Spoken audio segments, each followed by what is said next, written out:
بسم اللہ الرحمن الرحیم۔ رات کو سونے سے پہلے ذہن کو جو حکم دیا جائے ساری رات ذہن کی مشینری اس حکم کو پورا کرنے میں لگی ہی رہتی ہے۔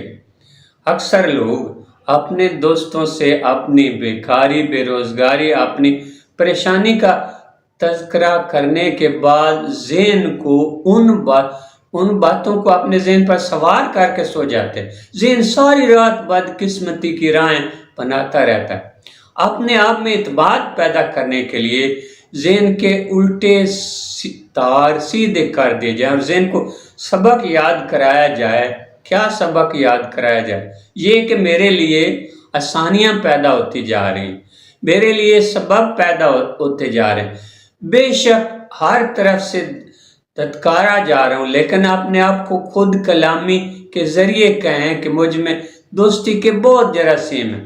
سونے سے پہلے دماغ کو پیغامات نوٹ کرانے کا طریقہ بہت جادو اثر رکھتا ہے اور اس سے مقناطیس کی طرح خوش قسمتیوں کو کھینچتا چلا جاتا ہے۔ اس کا طریقہ یہ کہ سیدھے لیٹ جائیں اور اپنے پاؤں سے لے کر سر تک ہر اعضاء کو کہیں ریلیکس ریلیکس ریلیکس۔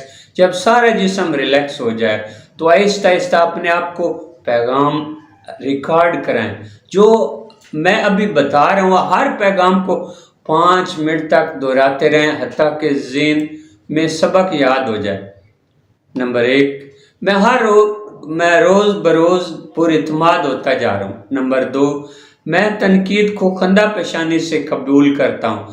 نمبر 3، میں لوگوں کے کمنٹس کے رد عمل سے آزاد ہوتا جا رہا ہوں۔ نمبر 4، مجھے ٹھہراؤ حاصل ہوتا جا رہا ہے۔ نمبر 5، مجھے یکسوئی کی دولت ملتی جا رہی ہے۔ نمبر 6، یکسوئی کے لیے ایک وقت میں ایک سوچ اور کام والا اصول اپناتا جا رہا ہوں۔ نمبر 7، میری بر وقت عمدہ جواب دینے کی صلاحیت بڑھتی جا رہی ہے۔ نمبر 8، میں ناخوشگوار اور افسردہ کر دینے والے موضوعات پر نہ تو سوچوں گا اور نہ توانائی ضائع کروں گا۔ نمبر 9، میں سخت محنت کے باوجود ذہنی تناؤ کا شکار نہیں ہوتا۔ نمبر 10، میں خوش دلی سے روزانہ ورزش کرتا ہوں۔ نمبر 11، میں ایک دن کی پلاننگ کرتا ہوں اور ان کو پورا کر کے شام کو خوشی مناتا ہوں۔ نمبر 12، میں پچھتاتے رہنے کی عادت چھوڑتا جا رہا ہوں۔ نمبر 13، میں صبح جاگنے سے رات سونے تک کے کاموں کی پلاننگ کرنے لگا ہوں۔